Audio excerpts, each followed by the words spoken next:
আজ ৩রা November, jail হত্যা দিবস। ১৯৭৫ সালের এই দিনে ঢাকা কেন্দ্রীয় কারাগারে খুন হন জাতীয় ৪ নেতা। তারা হলেন সৈয়দ নজরুল ইসলাম, তাজউদ্দিন আহমেদ, ক্যাপ্টেন মনসুর আলী এবং AHM কামরুজ্জামান। ঘটনার সময় ঢাকা সেনানিবাসে লেফটেন্যান্ট কর্নেল আমিন আহমেদ চৌধুরীর বর্ণনায় সেনাবাহিনীর নেতৃত্ব নিয়ে টানাপোড়েনের পরিণতি ছিল জেলখানার হত্যাকাণ্ড। এর আগে ১৫ই আগস্টের অভ্যুত্থানের বিপরীতে পাল্টা আরেকটি অভ্যুত্থান হয়েছিল ৩রা নভেম্বর। তার নেতৃত্ব ছিলেন সে সময়কার ব্রিগেডিয়ার খালেদ মোশাররফ। মরহুম আমিন আহমেদ চৌধুরীর ২০১০ সালে দেয়া এক সাক্ষাৎকারে জানান, ৩রা নভেম্বরের অভ্যুত্থানটি ছিল অনিবার্য। কারণ ব্যাখ্যা করে বলেন, শেখ মুজিব হত্যাকাণ্ডের সাথে জড়িত ৬ জুনিয়র সেনা কর্মকর্তা তখন বঙ্গভবনে বসে রাষ্ট্রপতি খন্দকার মোশতাককে পরিচালনা করছিলেন।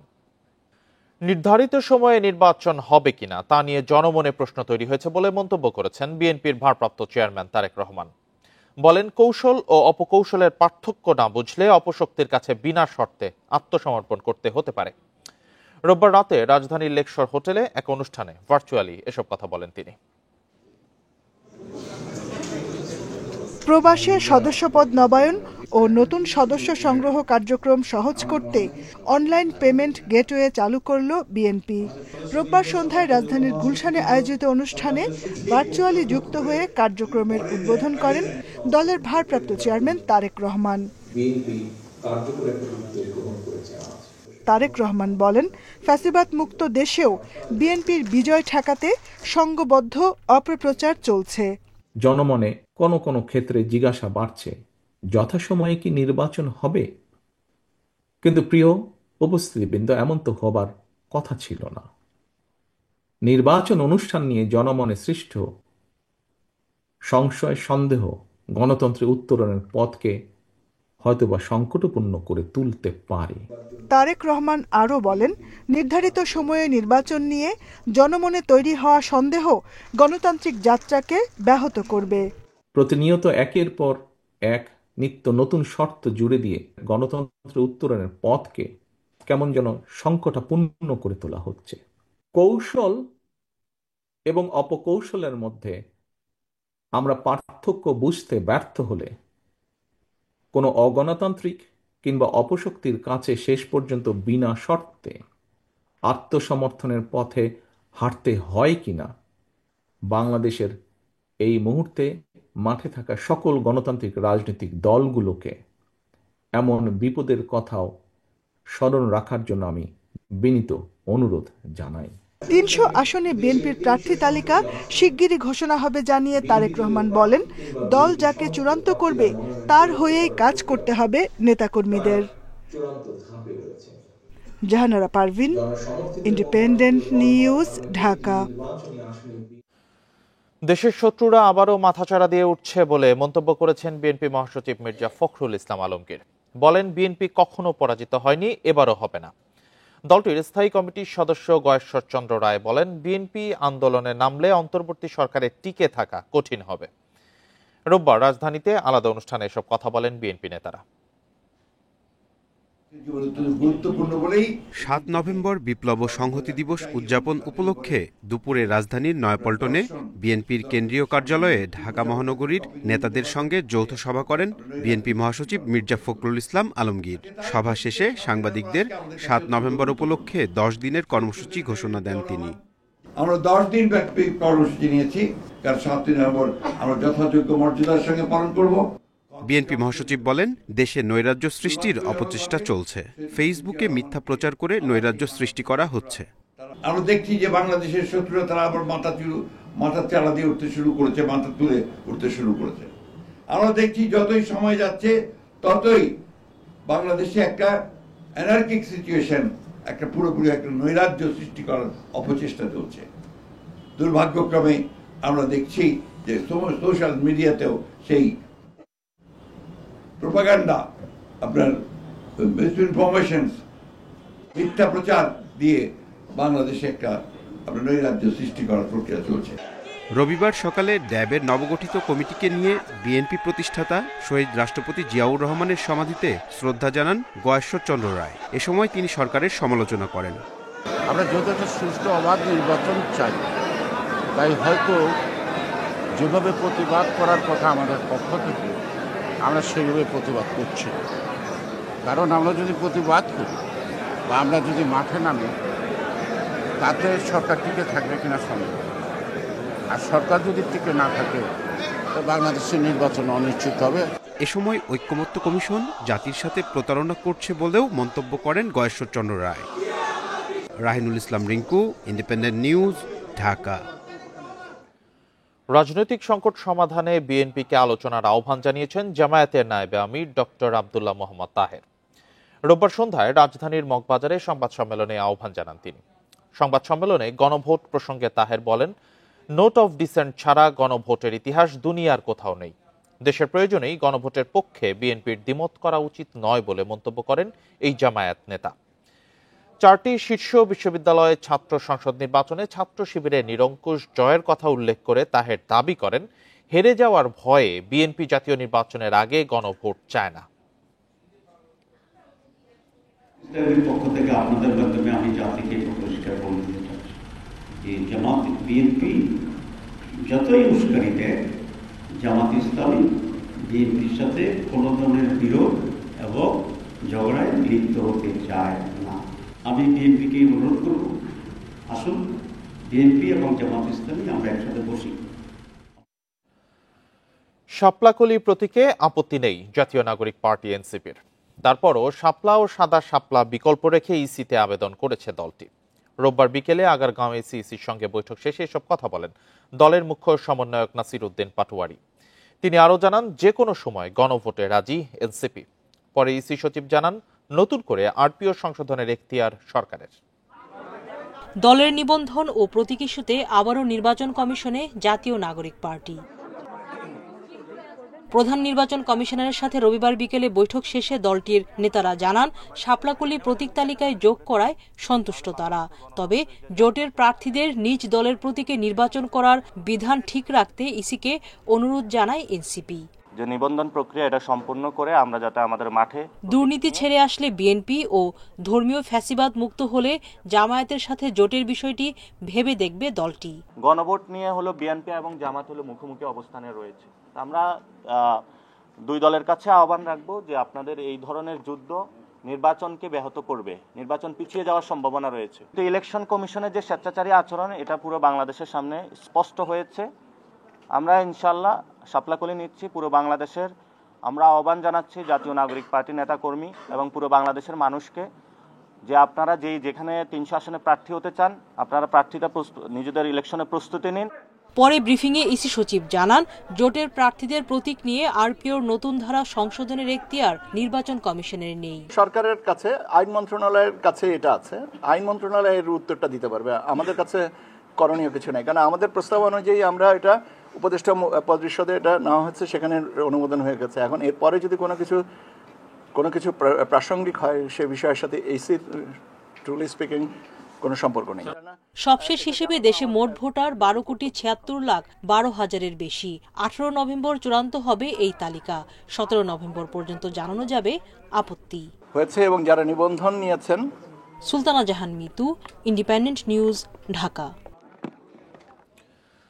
গণভোটের তারিখ নয়, জুলাই সনদের আদেশ জারি করাই মুখ্য। নভেম্বরের মধ্যে এটি হওয়া উচিত বলে মনে করেন এনসিপির আহ্বায়ক নাহিদ ইসলাম।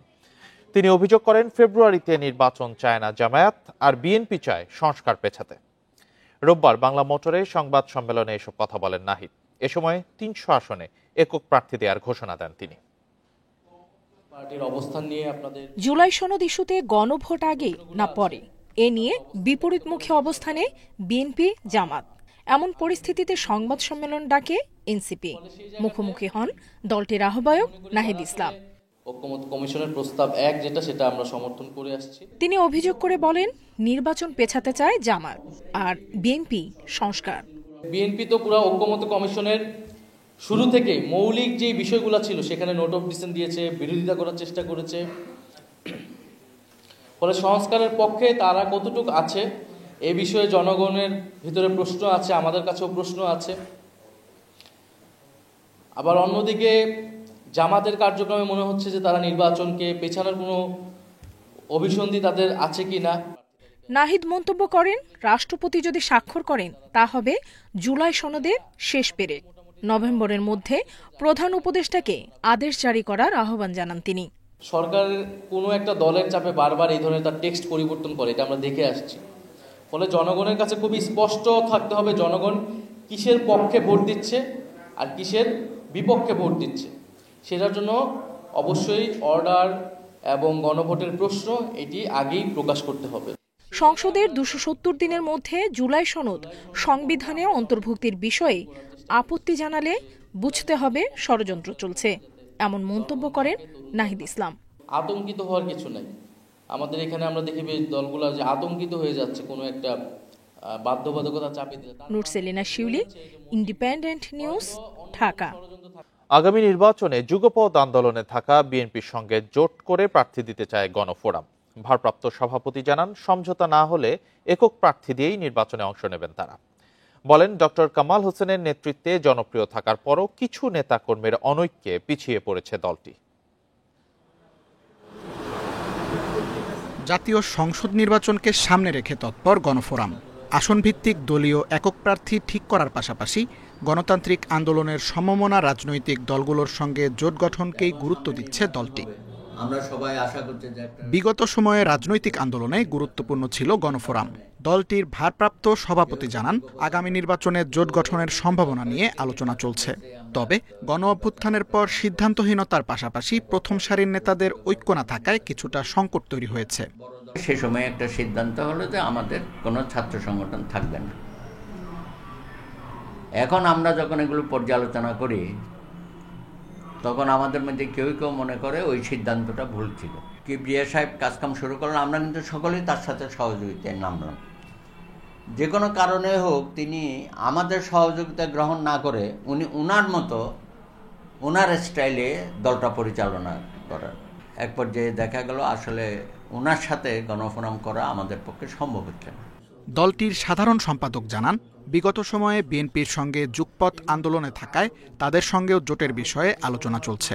তবে এককভাবেও নির্বাচনের প্রস্তুতি রয়েছে দলটির।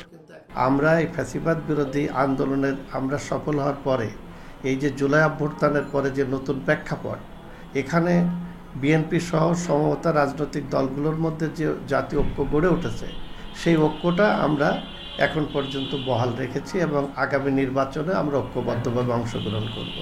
দলটির নেতারা বলছেন, আগামী নির্বাচনে গণফোরাম বড় ভূমিকা রাখবে। তবে নির্বাচনে আসন ভাগ, সঠিক প্রার্থী এবং রাজনৈতিক পরিবেশের উপর নির্ভর করছে দলটির ভবিষ্যৎ। Tanvir Ahmed, Independent news, Dhaka. নির্বাচন সামনে রেখে পাহাড়কে অস্থিতিশীল করতে চায় দেশি বিদেশি চক্র। অন্তর্বর্তী সরকারের সময়ে কয়েকটি ঘটনায় এমন চেষ্টার তথ্য মিলেছে। নিরীহ পাহাড়ি ও বাঙালিদের মধ্যে জাতিগত ও ধর্মীয় বিরোধ তৈরির চেষ্টাও চালিয়েছে ওই চক্র। নিরাপত্তা বিশ্লেষকরা বলছেন, রাষ্ট্রীয় সার্বভৌমত্বে আঘাত হানতে ষড়যন্ত্র করছে বিদেশি শক্তি। গেল বছরের 18 সেপ্টেম্বর ভোর 5টার দিকে খাগড়াছড়ির পানখাইয়া পাড়ায় মামুন নামে এক যুবককে পিটিয়ে হত্যা করা হয়। এর জেরে আগুন দেওয়া হয় দীঘিনালা বাজারে। এরপর সংঘর্ষ ছড়িয়ে পড়ে রাঙামাটি পর্যন্ত। চলতি বছরের সেপ্টেম্বরে গুইমারা এলাকায় পাহাড়ি কিশোরীকে সংঘবদ্ধ ধর্ষণের অভিযোগ তুলে যুগ্ম ছাত্র জনতার ব্যানারে অবরোধ চলে কয়েকদিন।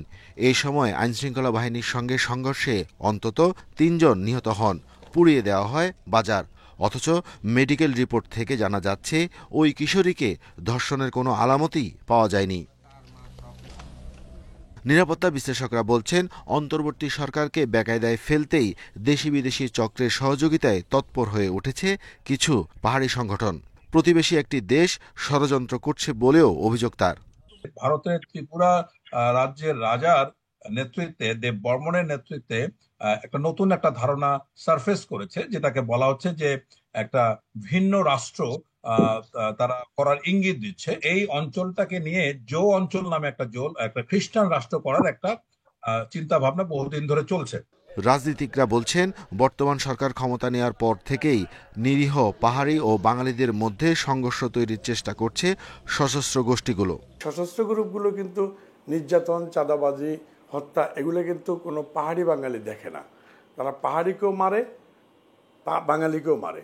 তারা পাহাড়ির থেকেও টাকা আদায় করে, বাঙালির থেকে আদায় করে। যেভাবে বর্তমানে সেনাবাহিনী তাদের পজিটিভ রোল প্লে করছে, এই রোলটা যদি প্লে করে তাহলে কিন্তু ইউপিডিএফ সেখানে তাদের উদ্দেশ্য হাসিল করতে পারবে না। গেল 16 এপ্রিল অপহরণের শিকার হন চট্টগ্রাম বিশ্ববিদ্যালয়ের 5 পাহাড়ি শিক্ষার্থী। এই ঘটনায় ইউপিডিএফ জড়িত বলে দাবি করে বিবৃতি দিয়েছে জনসংহতি সমিতি। 4-5টা গ্রুপ 8,500 কোটি টাকা বছরে তারা চাঁদা উঠায়। Arafatur Rahman, independent news, Dhaka. পাহাড়ের নতুন প্রজন্মের বিভিন্ন জনগোষ্ঠীর মাঝে সম্প্রীতির বন্ধন সুদৃঢ় করতে দুদিনব্যাপী ক্রীড়া প্রতিযোগিতা আয়োজন করেছে রাঙ্গামাটি জেলা পুলিশ। এই আয়োজনে রয়েছে ম্যারাথন, ফুটবল ও হ্যান্ডবল প্রতিযোগিতা। রবিবার রাঙ্গামাটির রে চিংহা মং মারিও স্টেডিয়ামে এর আনুষ্ঠানিক উদ্বোধন করেন পুলিশের চট্টগ্রাম অঞ্চলের এডিশনাল আইজি আহসান হাবিব পলাশ। মাঝে মাঝে বিচ্ছিন্ন কিছু ঘটনাকে কেন্দ্র করে পাহাড়ে সম্প্রীতির ফাটল সৃষ্টি হলে বেশি ক্ষতিগ্রস্ত হয় স্কুল কলেজ পড়ুয়া ছেলেমেয়েরা। এর থেকে উত্তরণে কাজ করতে হয় সবচেয়ে বেশি। এরই অংশ হিসাবে রাঙ্গামাটি জেলা পুলিশ আয়োজন করে 2 দিনব্যাপী ক্রীড়া প্রতিযোগিতা। জেলা শহরের চিংহলা মং মারি স্টেডিয়ামে এ প্রতিযোগিতার উদ্বোধন করেন পুলিশের চট্টগ্রাম অঞ্চলের অ্যাডিশনাল আইজি। এ সময় জেলা প্রশাসক, পুলিশ সুপার সহ জেলা ও পুলিশ প্রশাসনের কর্মকর্তারা উপস্থিত ছিলেন। এমন আয়োজনে খুশি প্রতিযোগীরা। এই মাঠ থেকে চিংলামি মারি স্টেডিয়াম থেকে অনেক তরুণদের দেখা পাবে। পাহাড়ে বাঙালি যে বন্ধুত্ব আছে ওটা অনেক ভালোভাবে স্ট্রং হবে। ব্যতিক্রমী এ উদ্যোগকে সাধুবাদ জানিয়েছেন বিশিষ্টজনেরা। এ ধরনের আয়োজন নিয়মিত করার দাবি তাদের। খেলার মাধ্যমে এটা পাহাড়ি বাঙালিদের মধ্যে একটা সম্প্রীতি বজায় থাকবে বলে আমি মনে করি। সেতু বন্ধন হিসাবে আমাদের পাহাড়ি বাঙালির মধ্যে একটা ঐক্যগড়। এই বন্ধনের পরিপ্রেক্ষিতে আজকে পুলিশ প্রশাসনের যে উদ্যোগ নিয়েছে আমি সাধুবাদ জানাচ্ছি। এ ধরনের আয়োজন সত্যিকার অর্থে পাহাড়ের মানুষদের মাঝে সম্প্রীতি আরো মজবুত করে তুলবে বলে জানান অতিথিরা।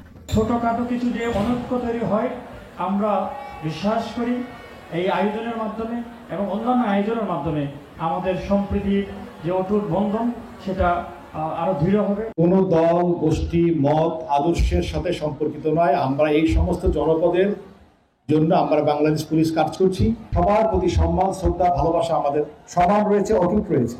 পাহাড়ের মানুষদের মধ্যে ভ্রাতৃত্বের বন্ধন সুদৃঢ় করতে এমন উদ্যোগ নিয়মিত করতে চান আয়োজকরা। মানুষের অন্তরে বা এটা সম্প্রীতির বন্ধন গঠনের জন্য খেলাধুলার চেয়ে উত্তম উৎকৃষ্ট কোনো পন্থা আসলে নাই, যার কারণে আসলে পুলিশ হেডকোয়ার্টারের উদ্যোগে আমরা এই অনুষ্ঠানের আয়োজন করেছি। উদ্বোধনী দিনে প্রতিযোগিতায় বিজয়ীদের মাঝে পুরস্কার বিতরণ করেন অতিথিরা।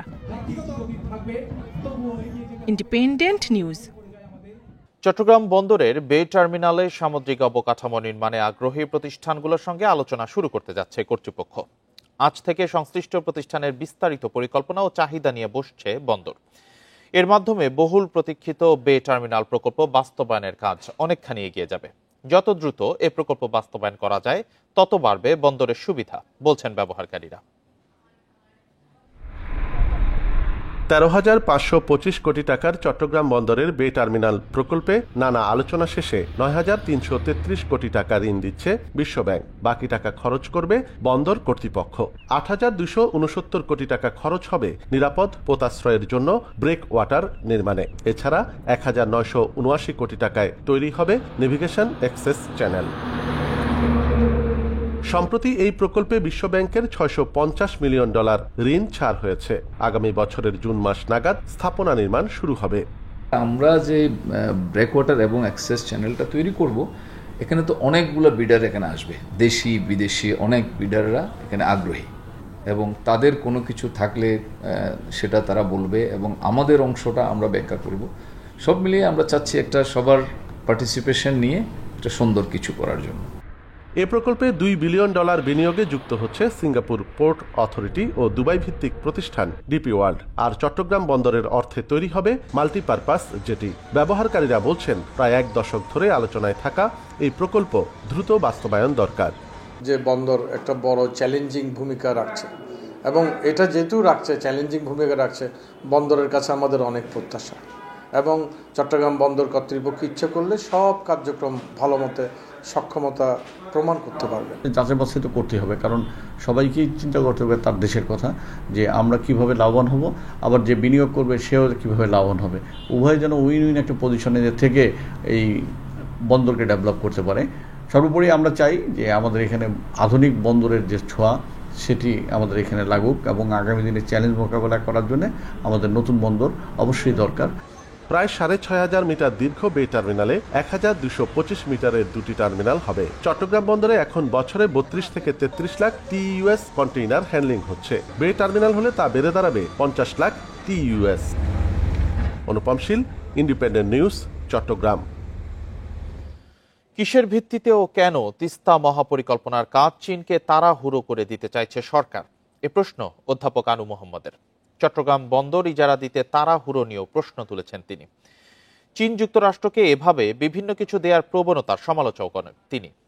রোববার সকালে রাজধানীতে মত বিনিময় সভায় এসব কথা বলেন আনু মোহাম্মদ।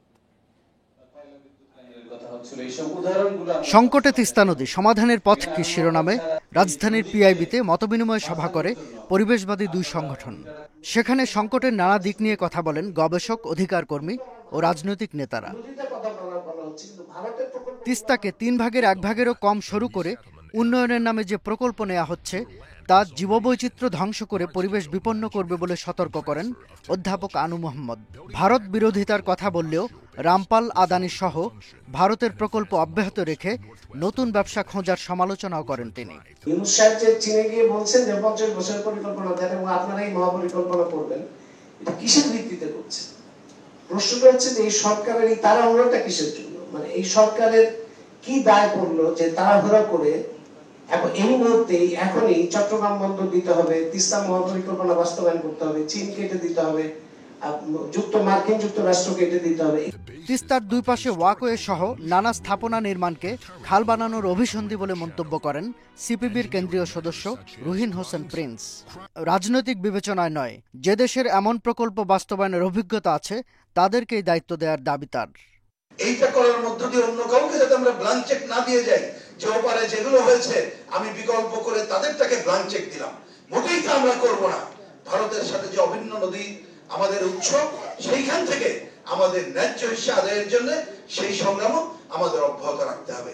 দেশের স্বার্থকে সর্বোচ্চ অগ্রাধিকার দিয়ে যে কোনো প্রকল্প নেওয়া উচিত বলে মত দেন আলোচকেরা। শাহাদাত স্বপন, ইন্ডিপেন্ডেন্ট নিউজ, ঢাকা। ফরিদপুরের ভাঙ্গা উপজেলায় জমি নিয়ে বিরোধ ও আধিপত্য বিস্তার কেন্দ্র করে দুপক্ষের সংঘর্ষে অন্তত 50 জন গ্রামবাসী আহত হয়েছেন। রোববার বিকেলে উপজেলার হামিরদি ইউনিয়নের গোপীনাথপুর গ্রামে এই ঘটনা ঘটে। প্রায় 3 ঘন্টার সংঘর্ষে বেশ কিছু ঘরবাড়ি, দোকানপাট ভাঙচুর ও লুটপাট হয়েছে বলে অভিযোগ স্থানীয়দের। তারা জানান, ওই এলাকার সাইমন মাতুব্বর ও কুদ্দুস মাতুব্বরের লোকজন জমির বিরোধ মেটাতে সালিশ বৈঠকে বসেন। তবে কোনো সন্তোষজনক সিদ্ধান্ত না হওয়ায় দেশীয় অস্ত্র নিয়ে সংঘর্ষে জড়িয়ে পড়ে দুপক্ষ। ইট ও দেশীয় অস্ত্রের আঘাতে অন্তত 50 জন আহত হন। এর মধ্যে 20 জনকে উদ্ধার করে উপজেলা স্বাস্থ্য কমপ্লেক্সে নেওয়া হয়। পরে গুরুতর অবস্থায় 4 জনকে পাঠানো হয় ফরিদপুর মেডিকেলে। ভাঙ্গা থানার ভারপ্রাপ্ত কর্মকর্তা জানিয়েছেন, বেপরোয়া লোকজনকে শান্ত করতে না পারায় জেলা পুলিশের সহায়তা নেওয়া হয়।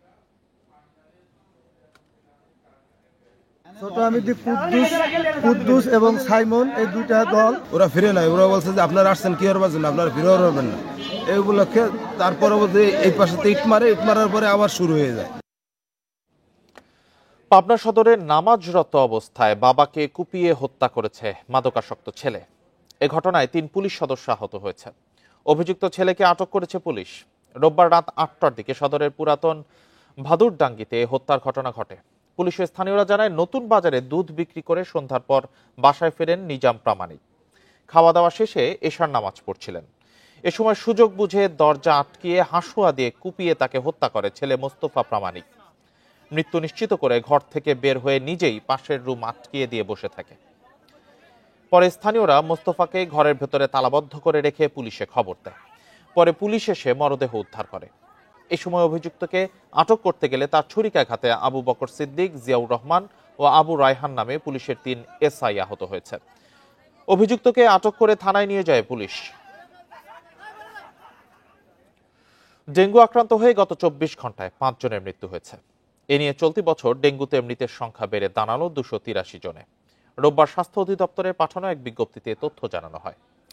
এতে বলা হয়, একদিনে ডেঙ্গুতে 1162 রোগী হাসপাতালে ভর্তি হয়েছে। এদিকে ডেঙ্গু মৌসুমে ঢাকা উত্তর সিটিতে 2023 সালের তুলনায় মৃত্যু হার কয়েক গুণ কমেছে বলে জানিয়েছেন ডিএনসিসির প্রশাসক মোহাম্মদ এজাজ। দুপুরে উত্তর সিটি কার্যালয়ে সংবাদ সম্মেলনে 2 বছরের পরিসংখ্যান তুলে ধরেন তিনি। জানান, জুলাই, আগস্ট, সেপ্টেম্বরে আক্রান্তের হার খানিকটা বাড়লেও মৃত্যু হার কমেছে। তারপরও ডেঙ্গুকে মহামারী হিসেবে ঢাকা শহরের চিত্র তুলে ধরা হয়। ডেঙ্গু নিয়ন্ত্রণে মাত্র 1100 কর্মী কাজ করে জানিয়ে তিনি বলেন, জনবল বাড়লে পরিস্থিতি আরও উন্নয়ন করা সম্ভব। নিরাপত্তাহীনতায় বাতিল হচ্ছে ক্রয় আদেশ। এমন পরিস্থিতিতে বহু পোশাক কারখানা বন্ধ হওয়ার শঙ্কা ব্যবসায়ীদের। রোববার বিকেলে রাজধানীতে এক সেমিনারে এসব কথা বলেন আলোচকরা। এ সময় বিএনপি নেতা আমির খসরু মাহমুদ চৌধুরী বলেন, অনির্বাচিত সরকারের কাছে ভালো কিছু আশা করা যায় না। বিএনপি আমলে অর্থনীতিতে কোনো বিপর্যয় হয়নি বলেও দাবি তার। পোশাক খাতের সংকট ও পুনরুদ্ধার নিয়ে সেমিনারের আয়োজন করে গার্মেন্টস বাইং হাউস অ্যাসোসিয়েশন। নিজেদের সমস্যা কথা তুলে ধরেন ব্যবসায়ীরা। তাদের অভিযোগ, কারোর সাথে আলোচনা না করে পোশাক খাতে রোডম্যাপ তৈরি করেছে সরকার। নিরাপত্তাহীনতা এবং জ্বালানি সংকটও রয়েছে। এতে অনেক কারখানা বন্ধ হওয়ার শঙ্কা জানিয়েছেন ব্যবসায়ীরা। যখন আমরা বিভিন্ন ক্লায়েন্টের সাথে সিওলের সাথে কথা বলি, একটা কথা বলছেন, আমি তো জানি যে আগামীতে ইলেকশন অথবা তোমাদের বাংলাদেশে কিছু না কিছু প্রবলেম হবে, কারণ তারা ট্রাস্ট পাচ্ছে না। তারা আমাদের থেকে বেশি দামে আমাদের পার্শ্ববর্তী কোম্পানির দেশে কিন্তু অর্ডার প্লেসমেন্ট করতেছেন শুধুমাত্র নিরাপত্তাহীনতার জন্য। আমরা যথেষ্ট দেখে ফেলেছি, আপনারা ভাই নির্বাচন দিয়ে আমাদেরকে অবমুক্তি দেন, আমরা একটু ভালোভাবে ব্যবসা বাণিজ্য করতে চাই। ফ্যাক্টরির সাথে সাথে এখন ব্যাংকও বন্ধ করতেছেন আপনারা, ব্যাংকও বন্ধ হচ্ছে, ফ্যাক্টরি বন্ধ হচ্ছে, তো ইকোনমি হয়ে যাবে। আপনারা বলেন আমরা নাকি চালিকা শক্তি, এটা মুখে মুখে বলেন। অনুষ্ঠানে আমির খসরু মাহমুদ চৌধুরী মন্তব্য করেন, ব্যবসায়িক কাজে অর্থের মূল উৎস পুঁজিবাজার, যা লুটপাট করেছে বিগত সরকার, দেউলিয়া করেছে ব্যাংকগুলো। ভবিষ্যতে ব্যবসায়ীদের স্বার্থ গুরুত্ব দেওয়ার আশ্বাস দেন তিনি। আমাদের first job, I can say quite openly and clearly, দেখে আমাদের প্রথম জব হচ্ছে ডিরেগুলেট করা। ডিরেগুলেট। When I say deregulate, and I'm talking about serious deregulation. ব্যবসা বাণিজ্যের দাপ্তরিক কাজ অনলাইনে করার পরিকল্পনা রয়েছে বলেও জানান তিনি। Shahid Ahmed, Independent news, Dhaka. আমলাতান্ত্রিক জটিলতার কারণে 4 বছরেও চালু হয়নি যশোর সদর হাসপাতালের আইসিইউ আইসোলেশন ইউনিট। শয্যাসহ সব সরঞ্জাম প্রস্তুত হলেও থমকে আছে লিফট সম্প্রসারণ কাজ। কর্মকর্তারা জানান, প্রকল্পের জন্য অস্বাভাবিক অর্থ বরাদ্দ চাওয়ায় দেখা দিয়েছে জটিলতা। এদিকে আইসিইউ সাপোর্ট না পাওয়ায় চরম ভোগান্তিতে পড়েছেন যশোর অঞ্চলের রোগীরা। করোনার সময় তড়িঘড়ি করে যশোর সদর হাসপাতালের পুরুষ সার্জারি ওয়ার্ডকে অস্থায়ী আইসিইউতে রূপ দেওয়া হয়। পরে করোনারি কেয়ার ইউনিটের 4র্থ তলায় স্থানান্তরের কাজ শুরু হয়। 10 শয্যার আইসিইউ এবং 20 শয্যার আইসোলেশন ইউনিটও নির্মাণ করা হয়। কিন্তু 4 বছর ধরে কোনো কাজেই আসছে না 4.5 কোটি টাকার প্রকল্পটি। মুমূর্ষু রোগীদের আইসিইউ সাপোর্টের জন্য নিতে হয় রাজধানী কিংবা অন্য জেলায়। এই কারণে টাকা ও সময় লাগছে বেশি। এখন রোগীর অবস্থা একটু আশঙ্কাজনক। এখান থেকে বলতেছে, ঢাকায় রেফার করেছে যে আইসিইউতে নিতে হবে, রোগীকে আইসিইউ সেবা দিতে হবে, তা নাহলে রোগী বাঁচবে না। কিন্তু এই মুহূর্তে আমাদের রোগীকে নিয়ে 4-5 ঘন্টার একটা ট্রাভেলিং আছে ঢাকাতে, যে সেখানে ঢাকার হসপিটালগুলো চেনা জানা এগুলো তো আমাদের নাই। এখন রোগী অক্সিজেন চলছে, অক্সিজেন অবস্থায় আছে।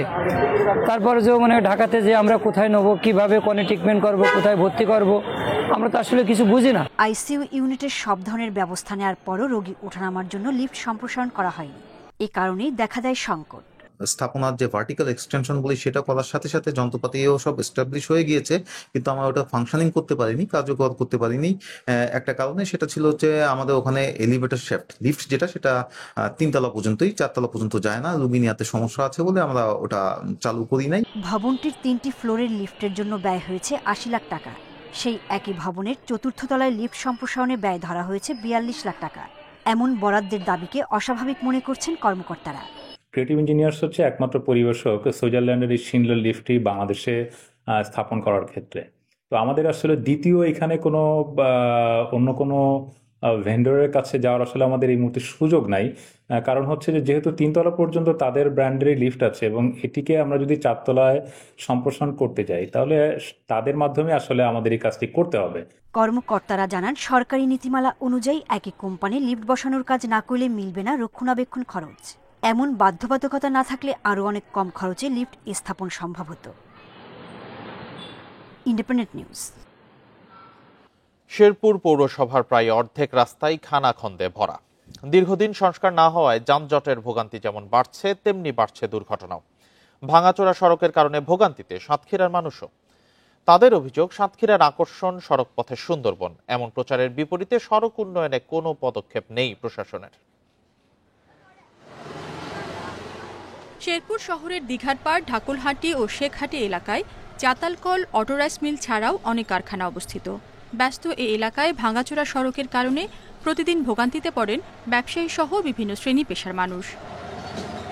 পৌরসভার তথ্য মতে শহরের 223 কিলোমিটার রাস্তার মধ্যে 100 কিলোমিটারেরই বেহাল দশা। বিশেষ করে খড়মপুর থেকে চাপাতলি হয়ে ধোপাঘাট ব্রিজ, পুলিশ লাইন থেকে নবীনগর বাসস্ট্যান্ড হয়ে রঘুনাথ বাজার পর্যন্ত সড়কের অবস্থা বেশি খারাপ। বাস স্ট্যান্ডের এই মাথা থেকে একবারে করে গাছ পর্যন্ত রাস্তাটা অনেক খারাপ। এই যে পৌরসভার ভিতরে আমাদের এই রাস্তা যে এরকম খারাপ, বাইরে যে ইউনিয়নের রাস্তাগুলো আছে তাও অনেক ভালো আছে। কয়েকটি সড়ক সংস্কারের জন্য এরই মধ্যে টেন্ডার আহ্বান করা হয়েছে বলে জানিয়েছেন পৌর প্রশাসক। একটি রাস্তা ব্যতীত অন্যান্য সকল রাস্তার দরপত্র আহ্বান করা হয়েছে এবং কার্যাদেশও প্রদান করা হয়েছে। ইতিমধ্যে কাজ শুরু হয়ে গেছে। আশা করছি যে নভেম্বরের মধ্যেই রাস্তাগুলোর কাজ সম্পন্ন হবে। সাতক্ষীরার কৃষিভিত্তিক অর্থনীতি ও ভোমরা স্থলবন্দর ও সুন্দরবন ঘিরে সড়ক যোগাযোগ গুরুত্বপূর্ণ হলেও জেলার 80% রাস্তায় কাঁচা। সংস্কারের অভাবে বেহাল পাকা সড়কের দশাও। আমাদের এই রাস্তায় দীর্ঘদিন কোনো সংস্কার কাজ না হওয়ার কারণে জনদুর্ভোগের কোনো শেষ নাই। এই এলাকায় বড় ধরনের প্রকল্প বাজেট নাই, বড় ধরনের এই রাস্তাঘাটগুলো সংস্কারের জন্য কোনো উদ্যোগ নাই। গ্রামীণ অবকাঠামো উন্নয়ন প্রকল্পের আওতায় দ্রুত সড়ক সংস্কারের আশ্বাস এলজিইডি কর্তৃপক্ষের। সাতক্ষীরা গ্রামীণ অবকাঠামো উন্নয়ন প্রকল্প একনেকের অনুমোদনের অপেক্ষায় আছে। তো সেক্ষেত্রে এই প্রকল্পে আমরা 1300+ কিলোমিটার রাস্তা অন্তর্ভুক্ত করতে পেরেছি। সাতক্ষীরায় মোট সড়কের দৈর্ঘ্য প্রায় 11,000 কিলোমিটার, যার মধ্যে 8,772 কিলোমিটার রাস্তায় কাঁচা। রেশমি নন্দী, ইন্ডিপেন্ডেন্ট নিউজ। এই ছিল এখনকার সংবাদে। ধন্যবাদ সবাইকে।